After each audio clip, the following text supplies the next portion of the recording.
বিজয় দিবস হোক, স্বাধীনতা দিবস হোক বা আন্তর্জাতিক মাতৃভাষা দিবস হোক, যে দিবসই হোক না কেন, ছোটবেলায় আমরা যেটা করতাম, স্কুলে যেতাম, স্কুলে যেয়ে কোনো প্রোগ্রাম থাকলে সেটা দেখে চলে আসতাম, অথবা বাসায় বসে টিভির মধ্যে প্যারেড গুলি দেখতাম। আর এখন যেটা হয়েছে, যে কোনো দিবসই হোক না কেন, সবাই একদম সাইজা গুইজা, মানে রাস্তায় বের হইলে শুধু আপনি কাপড় আর কাপড় পাবেন, আর কিছু পাবেন না।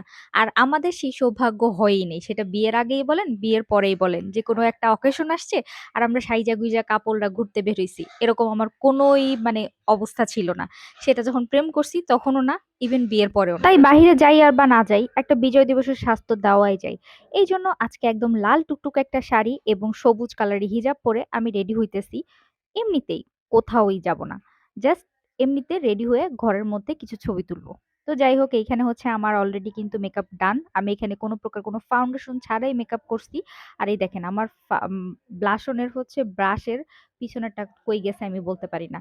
যাই হোক, এটার সাথে আমি হচ্ছে এরকম ম্যাচিং ম্যাচিং করে সবকিছু পরে নিলাম। আপনারা চাইলে এই লুকটাই হচ্ছে ক্রিয়েট করতে পারেন, যারা আজকে বিকালে বাইরে যাবেন তারা অবশ্যই এই লুকটা ক্রিয়েট করে যাইতে পারেন।